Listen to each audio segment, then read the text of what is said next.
Selamat pagi, Bapak, Ibu, teman-teman semua.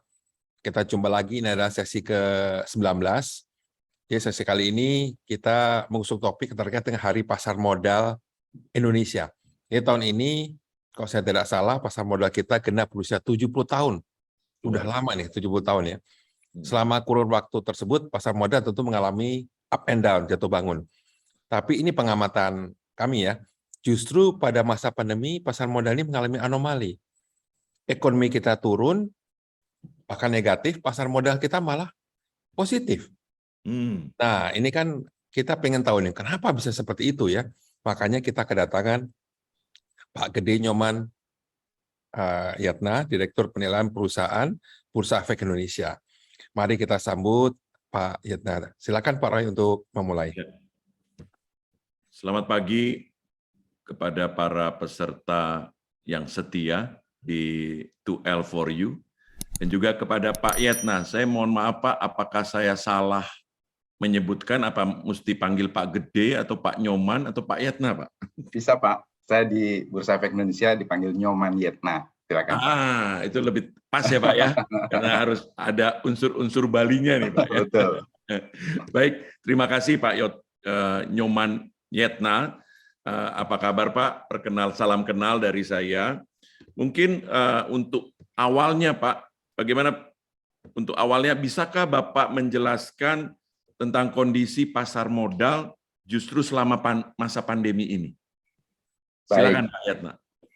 Pak Roy, salam kenal. Jadi salam hormat saya kepada Bapak Budi. Beliau itu dosen kami di Pusat Pengembangan Ilmu Manajemen FEUI. Salam hormat Pak. Bapak dan Ibu sekalian, ini menarik sekali dari sisi angle yang diambil dalam diskusi pada pagi ini. Kalau kita bicara pandemi, kita flashback dulu nih Bapak dan Ibu sekalian. Kita ingat, segar dalam ingatan kita, sejak awal tahun 2000, itu sudah mulai pandemik di seluruh dunia. Dan kita di Indonesia, announcement-nya itu sekitar bulan Maret ya Bapak dan Ibu sekalian. Nah, sejak awal Maret sampai dengan akhir Maret, memang indeks harga saham gabungan sebagai salah satu indikator dari pergerakan harga saham itu mengalami penurunan yang relatif signifikan karena hampir 27%. Bisa dibayangkan ya Bapak dan Ibu sekalian, kontraksinya relatif signifikan, hampir 27%. Kemudian yang menarik adalah setelah periode penurunan sampai 27% di akhir Maret 2020, kemudian rebound, indeks rebound sampai dengan akhir 2020 dari sebelumnya turun 27% menjadi hanya 5%, tetap turun. Tapi hanya menyisakan 5%. Bapak dan Ibu sekalian, resistensi pasar kita relatif kondusif, recovery berlanjut di tahun 2021. Jadi IHSG malah menunjukkan peningkatan 10%. Jadi sudah ada nih, dalam tanda kutip sedikit perlawanan ya Bapak dan Ibu sekalian. Kemudian sejak awal 2022 sampai dengan pada saat kita bicara pada pagi ini, sudah mulai rebound lagi, artinya menunjukkan penguatan yang sustain Bapak dan Ibu sekalian. Dan kalau kita lihat sampai dengan 31 Mei 2022, itu hampir penguatannya 9%. Jadi artinya dengan program pemerintah handling over COVID yang relatif manageable, kemudian tingkat vaksinasi kita, baik yang program wajib maupun booster relatif lebih tinggi dari rata-rata dunia. Kemudian stimulus atau kebijakan dari pemerintah, saya yakin itu turut serta memberikan confidence kepada market. Demikian, Mas Roy. Terima kasih Pak. Pak Budi masih di mute Pak. Terima kasih Pak. Tadi 70 tahun Pak, usia pasar modal kita Pak. Nah Bapak ini jadi direksi memang pas masa pandemi Pak ya. 2018 diangkat, 2019 sudah pandemi ya, awal 2020 lah sudah pandemi.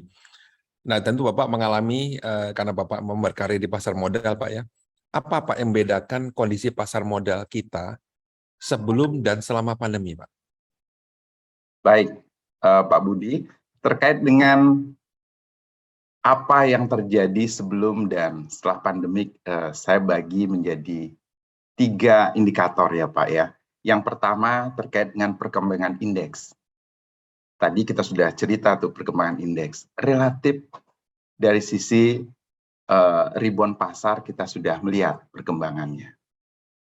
Kemudian jumlah perusahaan tercatat. Dan yang ketiga nanti saya masuk ke jumlah investor. Karena jumlah perusahaan tercatat supply side gitu ya, dan jumlah investor demand side. Bapak dan Ibu sekalian, ini hal yang menarik nih. Dari kalau kita lihat data tahun 2020, kita hanya memiliki 420 perusahaan tercatat.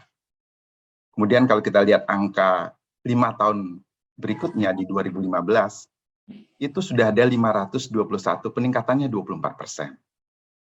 Nah, kalau kita bicara pada Mei 2022, saya cut off-nya Mei 2022, sudah ada 787 perusahaan tercatat. Itu meningkat 51%.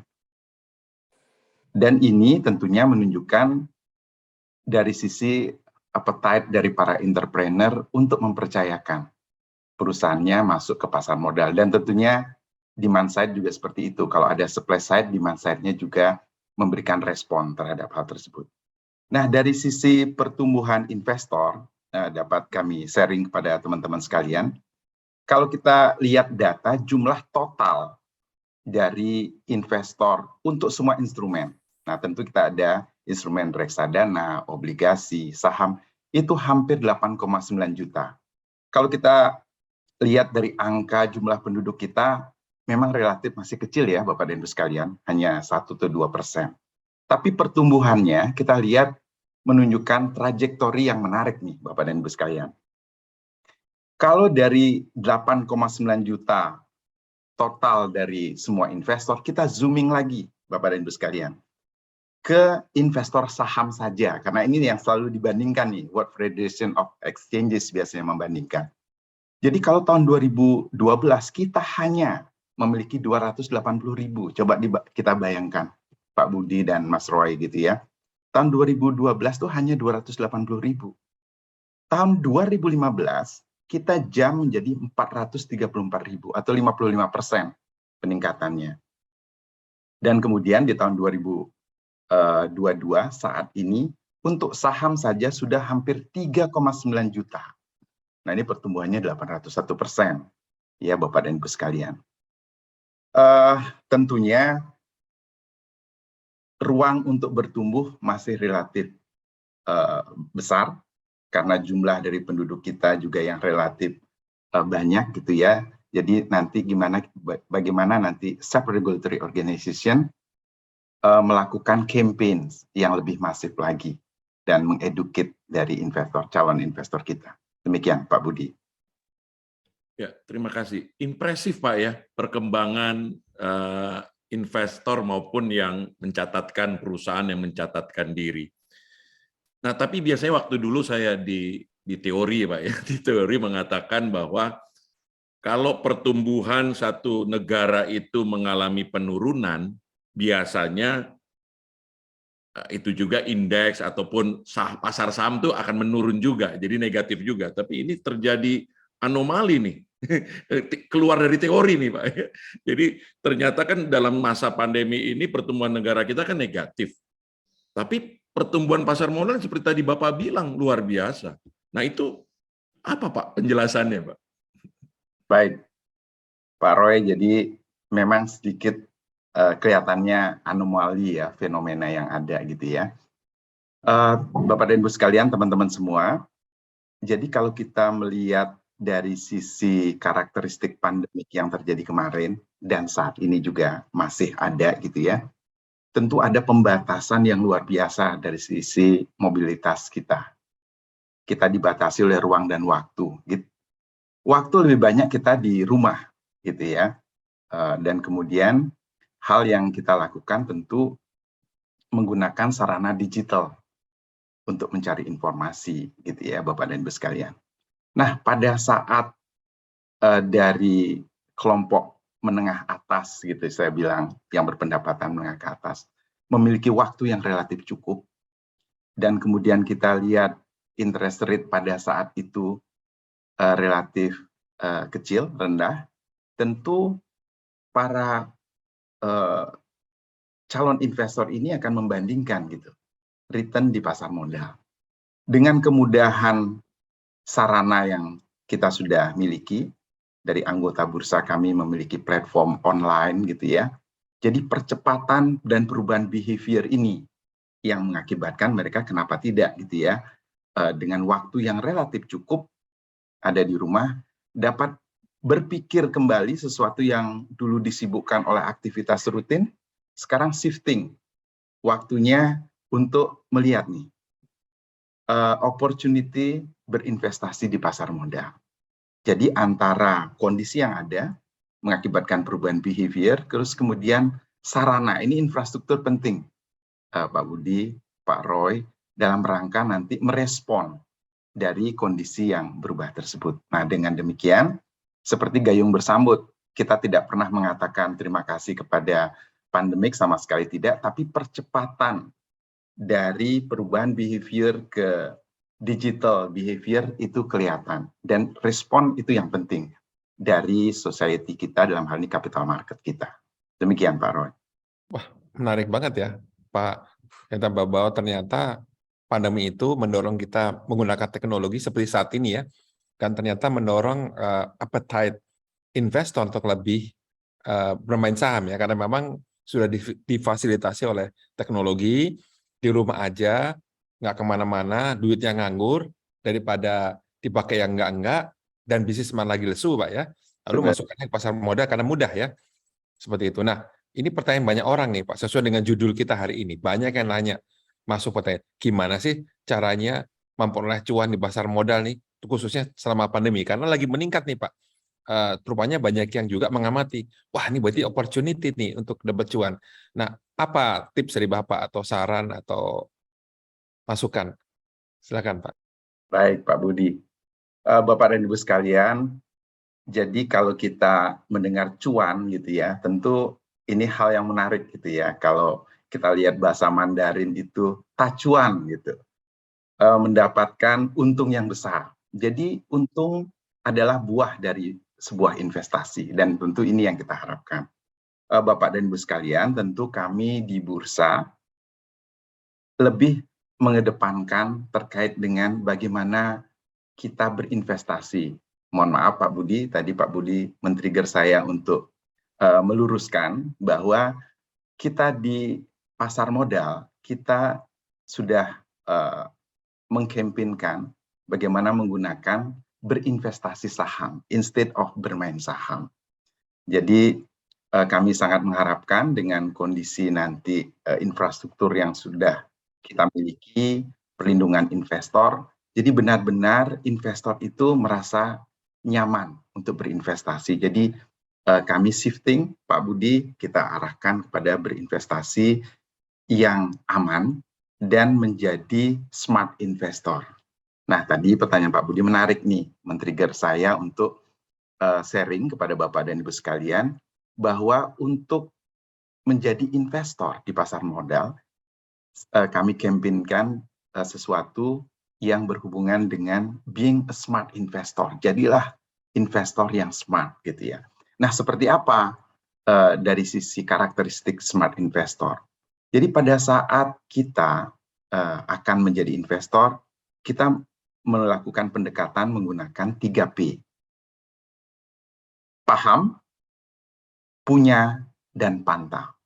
Nah ini Bapak dan Ibu sekalian, campaign yang Bursa Efek Indonesia sudah perkenalkan kepada masyarakat. Kalau paham, ya kita paham, kita harus mengerti nih bahwa investasi yang kita gunakan itu berasal dari ekses dari fund kita. Jadi kalau memang berinvestasi, dalam tanda kutip jangan menggunakan uang panas, Bapak dan Ibu sekalian. Penuhi dulu kebutuhan-kebutuhan Bapak dan Ibu. Nah, setelah itu ekses dari dana yang dimiliki dipertimbangkan untuk melakukan investasi. Hal yang penting dari paham juga, kenali profil kita. Kenali risk appetite kita. Apakah kita berani mengambil risiko, risk lover, atau memang kita menghindari risiko. Ya, ini akan menentukan profil dari produk yang harus kita pilih, Bapak dan Ibu sekalian. Yang kedua, punya. Nah, setelah paham, ya kita memahami dari apa yang tadi saya sudah sampaikan, risk appetite kita, risk profile kita punya.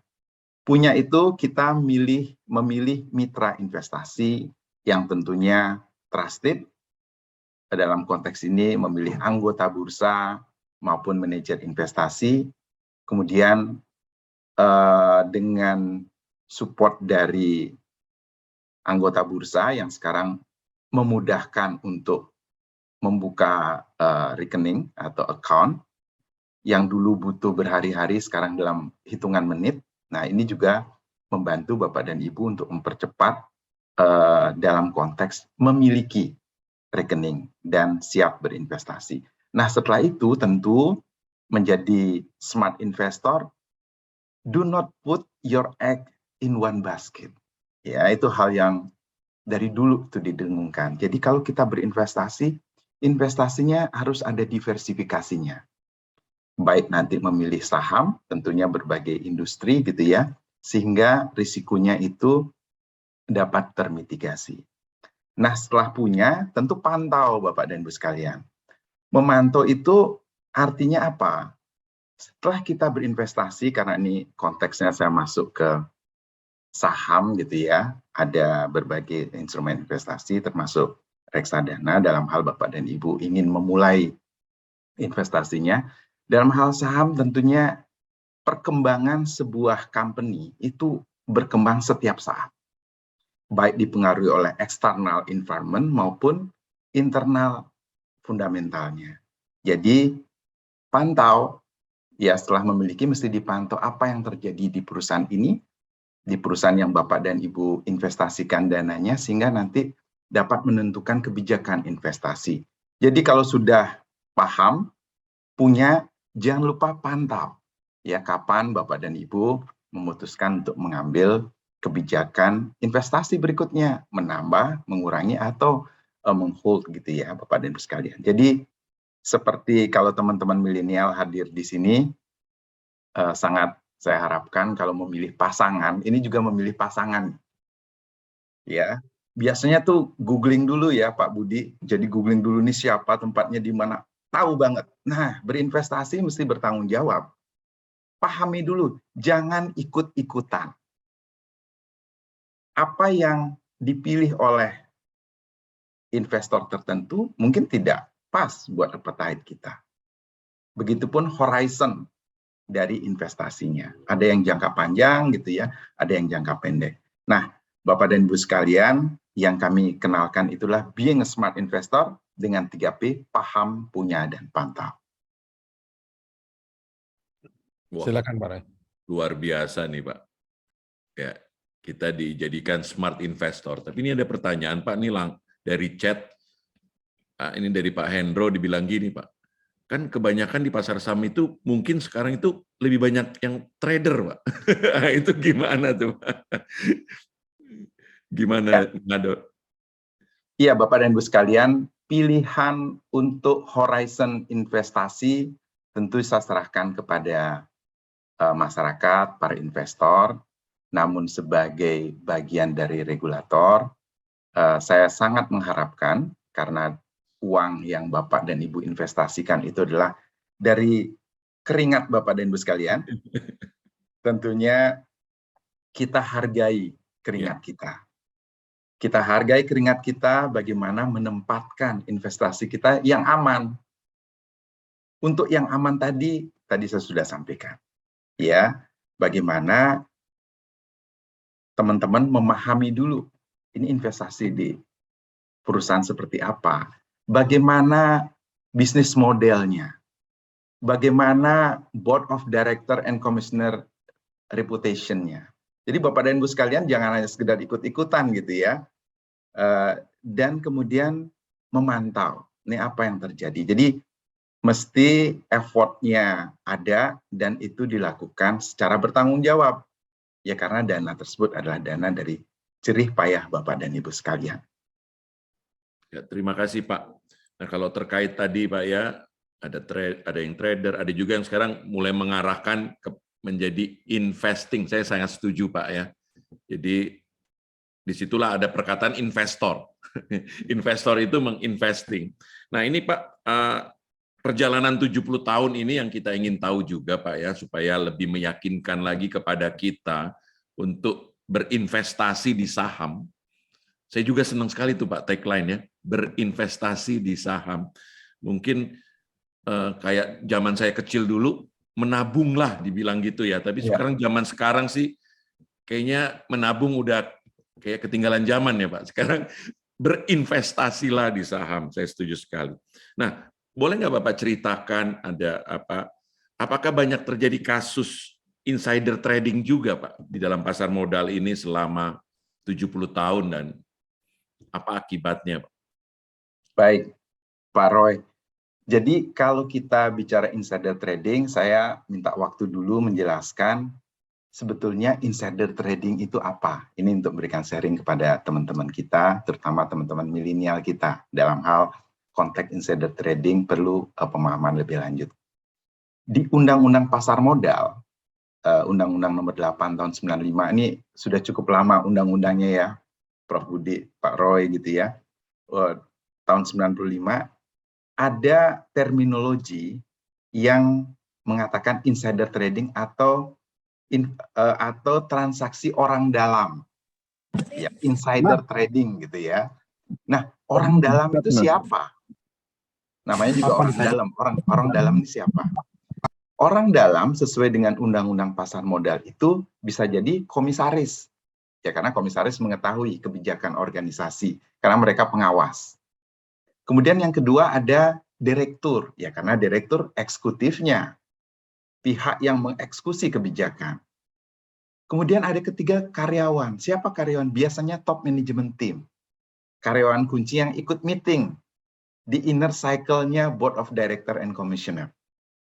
Kalau ada pengambilan keputusan, mereka biasanya ikut di sana karena mereka membantu. Nah, mereka ini insider, tahu informasi pada saat meeting dilakukan dan belum menjadi informasi publik.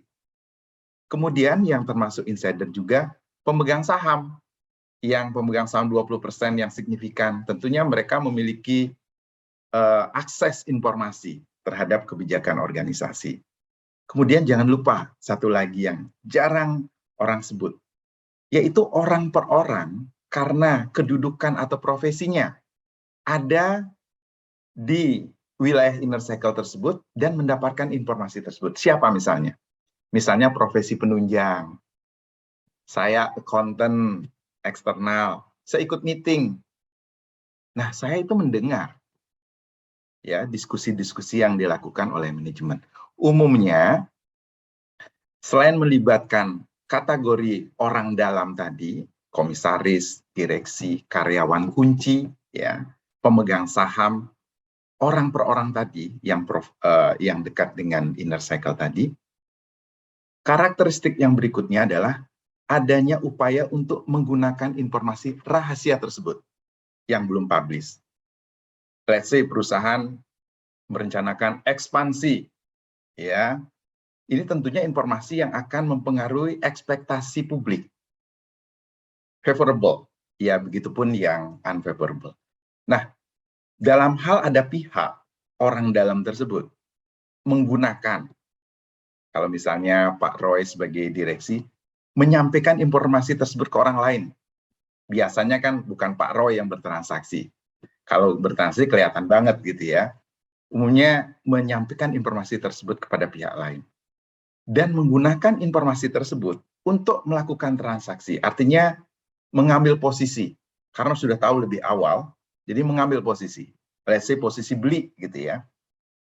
Dan ini kemudian men-trigger kenaikan harga dan pada titik tertentu informasi ini tersebar dan benar naik gitu ya. Jadi Pak Roy sudah memberikan informasi yang belum saatnya disampaikan dan ada orang yang menggunakan informasi tersebut. Ini tentunya merugikan investor yang lain yang tidak memiliki informasi. Jadi ada gap ya ada informasi yang tidak merata antara pihak satu dengan pihak yang lain. Di pasar modal tidak boleh seperti itu, ya, mesti informasinya merata. Jadi kembali lagi ke pertanyaan tadi, insider trading itu adalah penggunaan informasi yang masih rahasia, yang digunakan oleh pihak yang kategori orang dalam, dan transaksi itu sudah dilakukan. Nah, kalau pertanyaannya tadi, banyak tidak, Bapak dan Ibu sekalian, saya dapat sharing, kalau kita recall lagi dari data yang ada, tahun 98 pernah ada dugaan insider trading, saya sebut aja karena sudah menjadi informasi publik, Semen Gresik pada saat itu di tahun 98, kemudian di tahun 2007 ada perusahaan gas negara, ini melibatkan top management team, artinya karyawan-karyawan yang bukan BOD, BOC gitu ya, yang ikut dalam sebuah meeting dan menggunakan informasi tersebut untuk mengambil tindakan tertentu dan melakukan transaksi lebih awal dari informasi yang seharusnya. Dan ini dari catatan yang kami punya sudah mendapatkan sanksi administratif dan denda sampai dengan 2,3 miliar pada saat itu. Nah, yang perlu saya garis bawahi, Pak Roy, bahwa mendetek adanya insider trading itu memang susah. Kalau kita bandingkan dengan stock exchanges yang lain, kita mengaca deh ke Jepang. Kalau sepanjang tahun 2001 dan sampai saat ini tidak lebih 1 atau 2 yang tertangkap. Karena apa? Meyakinkan bahwa ada pihak menggunakan informasi tersebut, mengambil pada titik tertentu bahwa informasi itu belum saatnya publish, itu relatif membutuhkan waktu ya untuk memastikan hal tersebut. Regulator tentunya wajib akuntabel dalam menentukan bukti, validasi bukti ya untuk meyakinkan bahwa benar. Misalnya contoh Pak Roy menyampaikan informasi tersebut kepada pihak, titiknya kapan dan apa yang dilakukan, benar nggak gara-gara informasi tersebut ini melakukan transaksi. Tentu Bapak dan Ibu sekalian, yang kita perlu kemudian bahas adalah apa sih lesson learn-nya dari insider trading. Paling tidak yang pertama adalah pemahaman kepada para pihak yang dimaksud dengan pihak insider tersebut harus mengerti bahwa ada konsekuensi dari pelaksanaan tugasnya, rule-nya itu, ya, dalam hal bagaimana mereka keep informasi. Ya, kalau belum waktunya jangan disampaikan. Kalau belum waktunya jangan mengambil tindakan yang memberikan manfaat kepada mereka atau pihak-pihak yang lain. Kemudian kami di bursa tentu kalau ada perusahaan baru, Pak Budi, Pak Roy, kami akan berikan edukasi ini kepada para pihak top management team dan juga BOD, BOC. Kita ingatkan, ada konsekuensi dari informasi tersebut yang wajib mereka jaga. Dan mengingatkan mereka punya code of conduct. Ya, code of conduct ini penting nih, Bapak dan Ibu sekalian. Bagi perusahaan yang baru ataupun tetap meremain untuk existing listed company, untuk memiliki code of conduct untuk menjaga dari sisi bagaimana mereka bersikap, termasuk informasi dan mengingatkan kepada pihak yang tadi profesi, ya pihak-pihak yang mendapat akses informasi itu untuk keep informasi. Demikian, Pak Roy. Pak Budi minta izin meneruskan pertanyaan. Silakan. Karena ini berkaitan. Jadi ini ada dari peserta Pak, dari chat. Ini masih hubungannya dengan insider trading tadi Pak. Jadi ini kalau soal insider trading, goreng-menggoreng, ya, apakah perangkat hukum kita untuk mencegah dan mengamankannya itu sudah memadai? Terima kasih Pak. Gimana penjelasannya Pak? Ya baik, terima kasih. Tentu kami sebagai bagian dari regulator terus belajar dan merespon setiap perkembangan yang ada. Infrastruktur peraturan, kita sudah sangat paham Indonesia relatif lebih banyak ketentuan yang dibuat gitu ya. Tentu Kami sudah memiliki itu, termasuk yang undang-undang pasar modal tadi. Yang kedua tentu yang penting adalah bagaimana pelaksanaan day-to-day monitoringnya. Dan itu juga kami sangat pahami.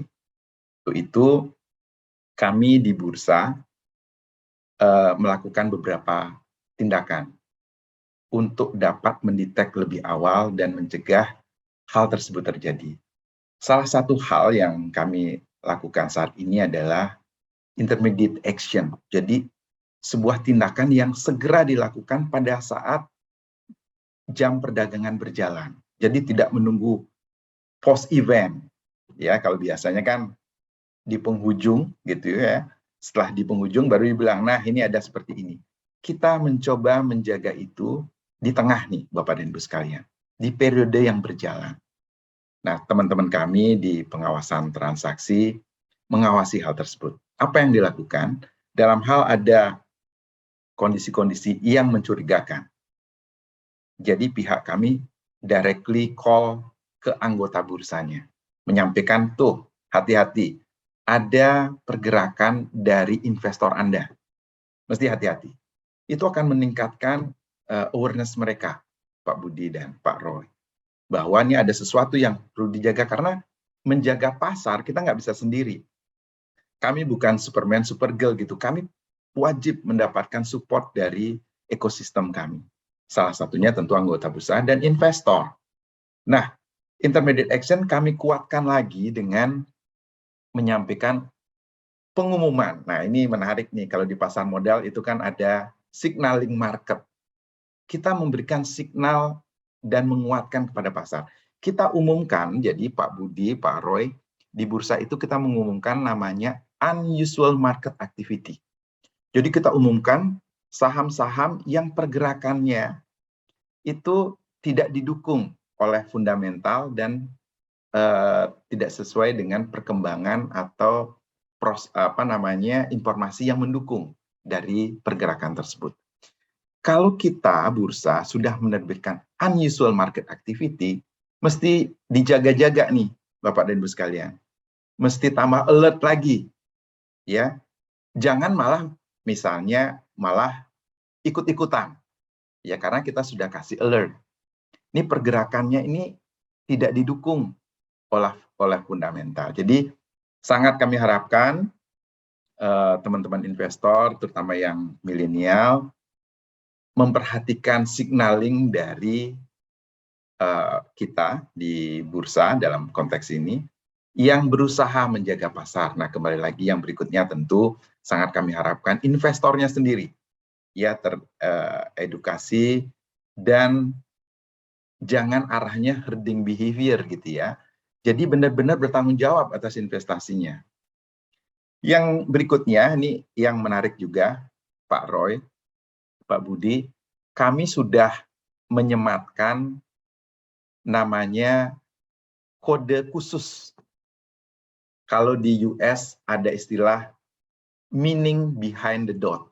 Apa sih arti setelah titik tertentu? Misalnya begini, saham kita berikan kode 4 kode.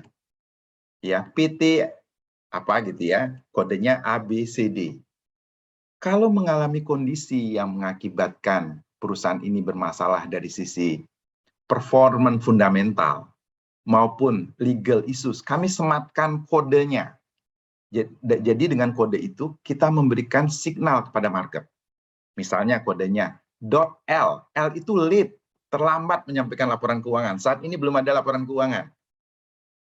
Kalau investor ingin melakukan transaksi, kami ingatkan laporan keuangan yang terbaru itu nggak ada. Kalau ini naik lagi dan teman-teman harus aware nih, dasar pengambilan keputusannya apa. Kita memiliki 14 kode, Pak Budi, Pak Roy, yang kita sematkan setelah 4 kode saham tersebut. Misalnya tadi, A, B, C, D kode perusahaannya. .L, lead. Atau .E, ekuitasnya negatif. Jadi unsur-unsur yang unfavorable kita masukkan. Atau sedang digugat pilot, kita sebut .B, bankrupt. Dan kode ini kita sematkan dan langsung Bapak dan Ibu bisa lihat pada saat bertransaksi di online trading. Jadi kalau udah ada signaling seperti itu, ya jangan mengambil keputusan yang justru sebaliknya. Hati-hati kembali lagi, karena dana ini adalah dana Bapak dan Ibu. Untuk itu, lakukan bertanggung jawab. Kami di pasar modal, di bursa, tentunya berusaha menyiapkan infrastruktur, memberikan market signaling. Nah, Prof. Budi paling sering ngajarin kami itu signaling market gitu ya, dan market behavior. Demikian, Mas Roy. Terima kasih, Pak Nyoman. Saya ingat tuh Pak, 2007 yang PGN tuh ada teman yang juga termasuk yang diduga. Tapi kadang-kadang memang tadi ya Pak, bagaimana membuktikan itu yang tidak mudah ya. Ini terutama kaitannya dengan kaitannya dengan ESOP Pak ya, karena banyak pegawai PGN yang memiliki saham perusahaannya karena dengan program ESOP. Dan mereka yang berada tadi Bapak sampaikan di bawah direksi itu sudah lama-lama Pak. Artinya mereka sudah bisa menjual sebetulnya. Ada sebagian menjual karena waktu itu periodenya lagi pendaftaran anak sekolah Pak. Dia jual itu. Nah dia disangkakan ada trading. Ini pengakuan dia ya. Saya tuh mau jual karena mau buat biaya kuliah anak saya Pak. Dia bilang gitu. Tapi ditulis ada trading. Ya itu tadi Pak ya. Bagaimana sulitnya membuktikan ya. Motivasi sesungguhnya apa sih? Memang momennya pas waktu itu kalau nggak salah Juni atau Juli ya. Saya lupa. Pokoknya pas bayar-bayaran anak kuliah tuh. Nah dia rupanya tersangkut ya. Karena memang tadi POD -1 posisinya Pak ya. Seperti itu. Nah tadi Bapak menyebutkan, seringkali menyebutkan masalah milenial Pak ya. Nah itu milenial itu seberapa besar sih Pak kontribusinya di pasar modal Pak? Baik, Pak Budi. Ini pertanyaan yang menarik buat teman-teman yang milenial juga. Dan tentunya buat kita yang bukan milenial ya Pak Budi ya. Jadi ini kita ingin tahu mapping dari investor kita. Kalau kita lihat kontribusi milenial, teman-teman kita, adik-adik kita yang lahirnya di 80 sampai dengan 96, yang usianya belum mencapai 40 tahun gitu ya. Kalau kita lihat data dari KSEI, Kasedian Central Efek Indonesia, sampai dengan Mei 2022, ini kita surprise bahwa kontribusi ya porsi mereka itu 80% dari total investor yang kita miliki. Coba kita bayangkan, 80%. Ini yang tadi saya sampaikan, memperkuat resistensi level dari market kita, ya, para milenial ini. Dan tentu ini adalah bonus demografi yang kita akan manfaatkan, let's say, 10 tahun ke depan, atau mungkin lebih gitu ya. Bagaimana teman-teman milenial ini akan ada dan bertumbuh di pasar kita. Dari 80% kontribusi milenial, kita zooming lagi nih, perkecil lagi. Yang di bawah 30 tahun itu berapa sih? Itu 60%. Berarti memang anak-anaknya relatif muda nih, Bapak dan Ibu sekalian. Nah, untuk itu, tadi kita sudah diskusi bagaimana kami di bursa mengajak mereka nih, lebih awal mengeduket teman-teman, sehingga mengantarkan mereka menjadi knowledgeable investor lah, ya, investor yang teredukasi dengan baik dan mengerti profil risiko. Jadi ini kita jaga dengan jalan membuka galeri. Jadi saya sudah dapat informasi juga, Pak Budi, di Universitas Pertamina juga sudah dibuka galeri investasi. Ini juga sebagai salah satu upaya kami untuk menjaga teman-teman dan memberikan sharing informasi untuk mengeduket mereka untuk menjadi smart investor ke depan. Jadi porsinya relatif besar Pak Budi, dan kita harapkan ini dapat kita jaga momentum ini, dan kita juga buka kantor perwakilan di 30 provinsi saat ini. Ini juga tujuan kita adalah bagaimana menggandeng antara kekuatan daerah dari si resource-nya dan juga human resources-nya, investor-investor muda kita yang perlu kita pertahankan. Demikian Pak Budi. Silakan Pak Roy, ini banyak pertanyaan nih di chat nih. Ini banyak pertanyaan di chat Pak. Ini juga ada yang Pak Hendro bilang nih, kalau kaum kalau kaum milenial ini bisa cuan 1 juta per hari, kayaknya mereka lebih baik di bursa daripada kerja. Ini menarik juga nih. Tetapi ada juga pertanyaan ini, Pak. Ini saya sebutkan aja nih, Pak Surya Aliono nih. Ini menarik juga nih, Pak. Dikatakan begini, selamat pagi Pak Nyoman, izin bertanya, apa upaya bursa nih Pak ya dalam mengurangi listing perusahaan-perusahaan yang kurang baik performance keuangannya, dan juga praktek-praktek bandarmologi atau pom-pom influencer di sosial media terhadap pasar modal kita, agar memberikan pasar yang kondusif dan fair untuk semua investor-investor yang ada. Menarik nih Pak, silakan Pak. Baik, terima kasih. Kalau ada pertanyaan gini saya senang, karena rasa memiliki ke pasar modal kita tinggi gitu ya, Bapak dan Ibu sekalian. Jadi yang pertama, bagaimana mencegah atau mengurangi bahkan mencegah perusahaan-perusahaan yang dalam kategori tidak dalam kondisi baik masuk ke pasar modal. Ya, ini tantangan buat kami, Bapak dan Ibu sekalian. Yang saya bisa sharing adalah pada saat kita menerima anggota baru, ini saya sebut anggota keluarga baru, ya calon perusahaan tercatat menjadi bagian dari perusahaan tercatat. Kalau di kampus, Pak Budi ini salah satu yang men-screening kami layak atau tidak saya masuk ke sebuah universitas jurusan misalnya tertentu gitu ya, dosen, ya, atau wali kelas kalau anak-anak siswa. Kami juga menganalogikan seperti itu. Pada saat ada warga baru yang masuk, kita pastikan apakah requirement-nya memenuhi atau tidak. Tentu kalau sudah masuk, mereka memenuhi gitu ya. Apa yang dipenuhi? Pertama, dari sisi fundamental, tentu kami melihat tuh requirement yang wajib berdasarkan listing requirement, itu terpenuhi. Kemudian yang kedua, bisnis model, itu dapat kita yakinkan ada sustainability ke depan. Tentu kami tidak bisa memprospek sampai 25 tahun ke depan, karena bisnis akan berubah. Bagaimana mereka kemudian yang ketiga memiliki BOD, BOC yang memang capable. Karena ini adalah pihak-pihak yang akan menahkodai jalannya perusahaan. Bagaimana adaptability mereka terhadap kondisi yang ada, mempengaruhi dari si sustainability dan going concern. Jadi bursa dalam hal melakukan evaluasi tentu memastikan hal ini. Dan setelah menjadi perusahaan tercatat, kita pantau selanjutnya bagaimana mereka melakukan kegiatannya di pasar modal. Bapak dan Ibu sekalian, teman-teman sekalian, yang ada beberapa kali menimbulkan isu dari sisi going concern, itu adalah setelah mereka tercatat. Jadi pada saat masuk tentu screening berlapis, baik dari bursa maupun otoritas yang lebih tinggi, gitu ya. Mereka bisa masuk. Nah, behavior dan adaptability mereka akan ditentukan setelah menjadi perusahaan tercatat. Ya, kalau Pak Budi screening kami pada saat masuk, pada saat menentukan nanti saya berhasil atau tidak, listed company berhasil atau tidak, tergantung dari perjalanannya dia menjadi perusahaan tercatat.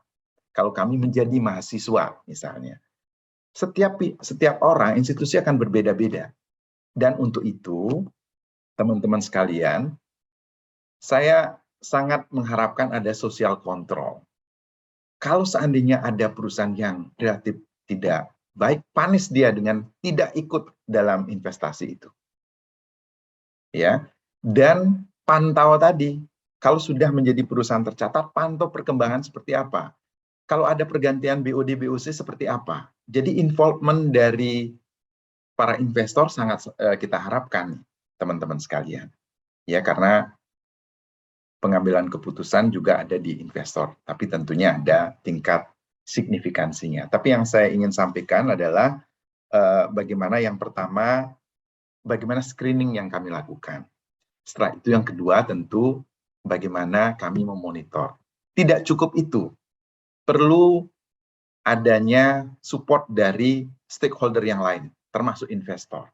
Ya, dalam hal mereka melakukan perubahan bisnis model setelah menjadi perusahaan tercatat, perubahan board of director and board of commissioner atau perubahan pengendali. Disitulah food Anda itu berguna. ya, say your word, katakan gitu ya. Kalau teman-teman ada hal-hal yang merasa ini nggak preferable gitu. Kemudian ada yang pertanyaan kedua, bandarmologi dan pom-pom saham. Jadi Bapak dan Ibu sekalian, perlu saya ingatkan nih teman-teman sekalian, ada influencer dan lain-lain gitu ya. Tentu kita semua memiliki role masing-masing. Di ketentuan pasar modal sudah jelas dikatakan. Pihak yang dapat ya memberikan advice kepada pihak yang lain itu ada persyaratannya. Tidak semua orang bisa dan diberikan right untuk mempengaruhi orang lain. Jadilah warga negara yang bertanggung jawab.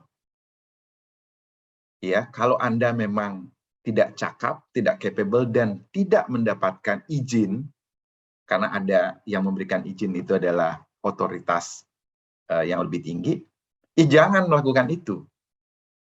Yang kedua, buat teman-teman investor, kalau sudah tadi saya sampaikan, being a smart investor, jangan ikut-ikutan. Melakukan investasi itu bertanggung jawab, paham. Masa kita menentukan kebijakan investasi berdasarkan apa yang ditetapkan orang lain. Karena tadi appetite-nya beda, profil risikonya beda. Dan teman-teman yang memiliki kewajiban untuk mengerti siapa pasangan Anda. Tadi saya bilang gitu, kalau anak-anak milenial ya. Kalau anak-anak milenial nyari pacar itu dicari nih, apa saja nih di media sosialnya. Masa berinvestasi tidak seperti itu? Mesti mengeksplor lebih dalam untuk paham. Ya teman-teman sekalian. Jadi itu Bapak dan Ibu sekalian, influencer tentu dalam sisi tertentu akan bermanfaat dalam hal itu dilakukan secara bertanggung jawab, tapi saya ingatkan sekali lagi, tidak semua pihak eligible untuk melakukan hal tersebut, karena ada persyaratan capabilities yang harus mereka miliki. Jadi orang bertanggung jawab, baik menjadi investor maupun pihak yang tadi menjadi pom-pom atau influencer, gitu. Ya, makasih Pak Iman. Memang sekarang ini kan Bapak sampaikan 60% di bawah 30 tahun Pak ya. Ya. Dan mereka ini yang sangat percaya dengan influencer. Sekarang influencer menjadi profesi yang luar biasa, menghasilkan uang, dan pokoknya apa aja dia influence selama kita bayar, kan gitu Pak ya. Nah, ini yang mungkin perlu ada juga, mungkin ya Pak, pendidikan pada para influencer ini. Maksudnya jangan sekedar, pokoknya bayar, udahlah saya pengaruhi, ternyata salah semua informasi, ya, misinformation, lah, seperti itu. Nah, ada pertanyaan juga nih Pak, dari Pak Wahyu nih. Ini memang sebetulnya sudah sering saya dengar sih Pak, pada waktu IPO Pak ya. IPO kan kita berusaha membeli saham Pak ya. Tetapi investor kecil, disebut kecil ya, berarti karena jumlahnya tidak seberapa ya.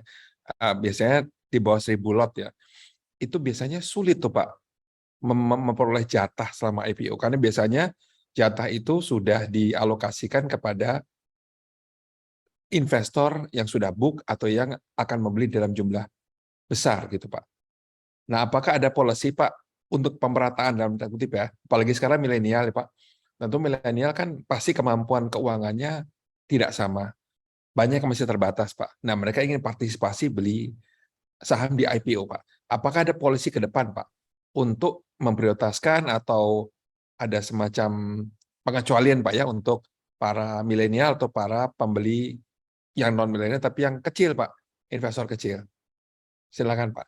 Baik, Pak Budi, saya izin menjawab dulu atau memberikan komentar terhadap influencer tadi. Jadi saat ini kami di bursa sudah dalam tanda kutip merangkul para influencer itu dan mengajak mereka untuk berdiskusi. Kita punya program Pak, inkubasi untuk para influencer. Jadi instead of kita menjauhi mereka, jadi kita rangkul karena mereka juga punya power, kekuatan dalam hal menginfluence, tapi kita sampaikan kepada mereka, lakukan ini bertanggung jawab, dan kita sudah kumpulkan mereka dan kita berikan pemahaman ya, apa do's and don'ts. Ya, tentu kita ingatkan juga bahwa tidak semua pihak eligible kecuali nanti mendapatkan izin. Baik, yang kedua Pak Budi, terima kasih Pak, ini pertanyaan yang kami juga dapatkan pada saat kami berkunjung ke daerah-daerah. Di peraturan yang ada saat ini, ketentuan yang ada saat ini di pasar modal kita, memang kita sudah eksplisit mengatur bagaimana proporsi antara allotment, fixed allotment kita istilahkan. Kalau fix itu anchor biasanya, anchor itu yang institusi tertentu, ya. Kemudian ada juga proporsi untuk pooling. Nah, di pooling ini kita ingin meyakinkan bahwa keterlibatan dari pihak retail investor itu akan ada di situ. Jadi ada sistem yang kita bangun sekarang, di samping peraturan infrastrukturnya kita atur, berapa fixed allotment-nya, berapa pooling allotment-nya, kita sudah perbesar porsi allotment yang pooling untuk retail nanti. Kita juga sudah menerapkan aplikasi namanya Electronic IPO atau eIPO. Jadi kalau dulu kita manual ya melakukan order terus kemudian dijatah, dilakukan penjatahan untuk allotment, kalau sekarang sudah dilakukan secara elektronik. Jadi pertama infrastruktur berupa peraturan kita sudah siapkan, sudah diterapkan Pak Budi, bahwa porsi untuk retail ditingkatkan, sudah terimplementasi. Kedua, infrastruktur untuk memproses ini, sehingga tidak ada dalam tanda kutip main mata nih Pak Budi, Pak Roy. Jadi dengan sistem, dan sistem ini itu bisa diakses oleh semua pihak. Pada saat book building pun sudah bisa diakses, termasuk nanti di penjataannya. Ada beberapa catatan tentu sebagai bagian dari regulator pasar modal, kami terus memantau Pak Budi dan Pak Roy dan mengambil sikap merespon kalau seandainya ada hal-hal yang kita perlu antisipasi atau kita respon lebih lanjut. Tapi yang ingin saya sampaikan tadi, secara infrastruktur, peraturan maupun sistem kita sudah buat. Tidak banyak stock exchanges yang punya eIPO, ya masih manual di luar gitu ya. Tapi kita sudah menggunakan elektronik karena kita sangat ingin bahwa proses IPO itu menjadi proses yang transparan, pembentukan harga dan allotment seperti Pak Budi tadi sampaikan. Demikian Pak Budi yang dapat saya sampaikan Pak. Terima kasih Pak. Nah ini ada pertanyaan tapi dari sisi satunya Pak. Tadi kan milenial, sekarang dari sisi pensiunan. Ya. Jadi pensiunan itu kan banyak dana pensiun yang juga bermain di bursa Pak ya. Tapi juga banyak individual pensiunan juga bermain saham. Nah mereka memang tadi Bapak sampaikan uang lebih, tapi lebihnya tidak banyak gitu ya. Nah mereka tentu saja menghadapi risiko yang sama besarnya Pak dengan mereka yang uangnya banyak, katakan gitu Pak ya.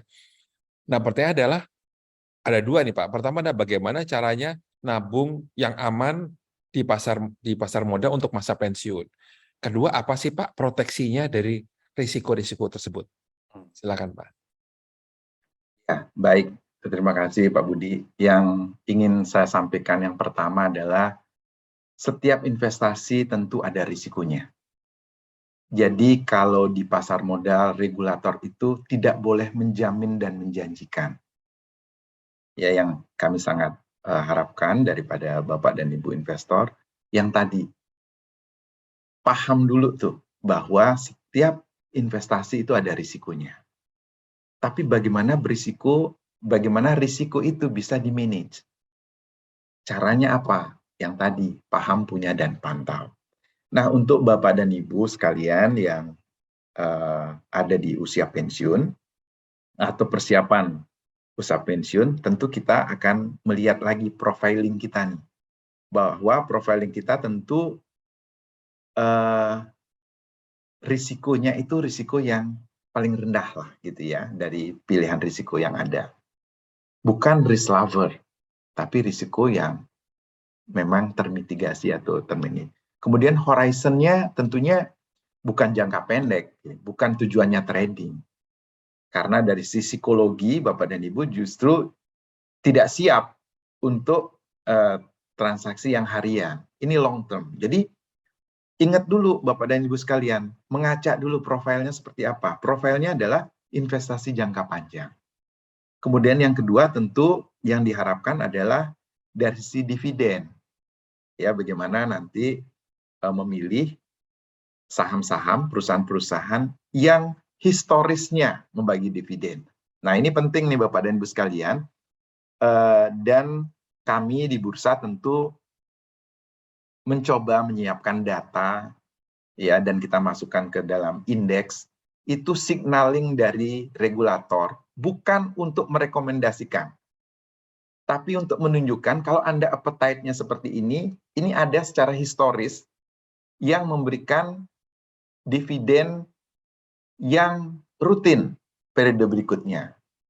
Tapi tentu ingat, ke depan apakah dia membagikan dividen, karena ini data historis, ikutin lagi list yang berikutnya. Ya, karena setiap periode tentu mereka mengalami kondisi yang dinamis. Tapi kami di bursa menyampaikan beberapa indeks bukan untuk merekomendasikan ini baik enggak, tapi menyiapkan data untuk Bapak dan Ibu dapat menjadikan itu sebagai salah satu pertimbangan. Nah, tadi menyambung yang Pak Budi sampaikan, kami ada IDX Quality, ADX Quality, kita bilang ADX Quality 30, itu adalah 30 saham yang secara historis memiliki profitability yang tinggi, kemudian kita lihat solvabilitasnya juga baik, dan pertumbuhan labanya yang stabil. Ya, kemudian juga kami memiliki indeks yang memberikan kategori perusahaan-perusahaan yang rutin membagikan dividen. Jadi list itu ada. Kembali lagi Bapak dan Ibu sekalian, ini sebagai salah satu pertimbangan karena memilih perusahaan-perusahaan di LQ45, IDX Quality 30 itu ada periodenya, bisa berubah sesuai dengan perubahan yang dinamis. Maka pantau itu penting Bapak dan Ibu sekalian. Apakah perusahaan ini masuk lagi atau tidak? Nah, kembali lagi tadi pertanyaan Pak Budi, buat pensiunan tentunya yang pertama kenali profil investasi Anda, tentunya bukan yang sifatnya harian, tapi sifatnya jangka panjang. Jangka panjang yang seperti apa? Tentu yang pertama, yang kondisi dari sisi fundamentalnya favorable dan kemudian membagikan dividen misalnya. Nah, itu dapat dilihat salah satu pertimbangannya list yang sudah diterbitkan oleh bursa. IDX Quality misalnya untuk yang kualitasnya baik, terus kemudian ada juga indeks yang kita berikan terkait dengan dividen yield. Nah, itu ada tuh. Silakan pertimbangkan sebagai salah satu pertimbangan Bapak dan Ibu sekalian. Nah, kembali lagi bursa tidak menjamin apa-apa karena kami tidak boleh menjamin apapun. Dan keputusan kami serahkan semua kepada Bapak dan Ibu. Dan yang kami siapkan adalah bagaimana mengenrich informasi itu kepada publik untuk pengambilan keputusan yang lebih komprehensif. Demikian, Pak Budi. Baik, terima kasih Pak Nyoman. Ini terus terang sudah 1 jam, pertanyaannya masih nambah terus nih. Jadi mohon maaf sekali lagi kami tidak bisa menyampaikan pertanyaan tersebut karena memang salah satu moto dari acara ini adalah 1 jam gitu ya. Karena mas 1 jam, karena memang ini hari Sabtu, Bapak dan Ibu kami tidak ingin mengganggu acara Bapak Ibu pada hari Sabtu ini. Jadi mau tidak mau harus kami akhiri. Yang pertama, yang kedua adalah memang informasi udah banyak ya. Kalau kita kebanyakan informasi, kadang-kadang kita juga bingung gitu. Ini gimana ya kita batasi. Dan memang terus terang Bapak dan Ibu, selain live di YouTube, ini juga akan ada di YouTube seterusnya. Artinya apabila Bapak dan Ibu tadi telat hadir, atau mungkin ada keluarga teman yang tidak sempat hadir, nah ini ada di YouTube kami, di YouTube channelnya, mudah diingatnya 2L for You gitu ya. Nah ini bisa silahkan diikuti lagi, didengar lagi apa yang sudah kita bicarakan. Memang ini belum lengkap, tapi saya kira yang basic-basic, yang mendasar, yang fundamental kalau bahasa pasar modal itu sudah disampaikan oleh Pak Nyoman tadi, mewakili tentu saja Bursa Efek Indonesia. Sekali lagi terima kasih Pak sudah hadir, terima kasih Bapak dan Ibu juga yang sudah selalu hadir pada Sabtu ya, sekali dalam 1 bulan. Jangan lupa tadi apabila ada teman, keluarga, relasi yang belum sempat hadir, silakan ke YouTube channel kami di 2L4U, 2L 4U gitu ya. Tentu saja jangan lupa subscribe supaya kami terus semangat menghadirkan konten-konten yang menambah ilmu pengetahuan kita semua. Nah, tadi juga disampaikan mengingat pandemi belum berakhir, dan tadi Pak Roy di awal sudah mengindikasikan kemungkinan ada peningkatan gitu ya. Mudah-mudahan tidak seperti yang lalu-lalu, tapi tentu saja pesan sponsornya adalah mari kita terus jaga kesehatan kita masing-masing dengan selalu mematuhi protokol kesehatan dan menerapkan pola hidup bersih dan sehat. Kemudian juga jangan lupa yang belum booster gitu ya. Ada wacana booster kedua kan atau vaksin yang keempat gitu ya. Ya itu kembali seperti juga Mensam kembali ke kita masing-masing. Saya kira itu saja dari kami. Sekali lagi terima kasih Pak Terima kasih Nyoman Yatna Pak sudah Nyoman hadir. Yatna. Terima kasih Bapak dan Ibu, khususnya Bapak dan Ibu yang rutin hadir di acara kami. Kita akan ketemu lagi insya Allah bulan depan dengan topik menarik yang berbeda. Sebelum kami tutup, salam sehat dan penuh semangat. Terima kasih. Terima kasih. Sampai Terima kita kasih, ketemu Pak lagi. Budi. Terima kasih banyak, Pak. Yatna. Sun. Terima kasih.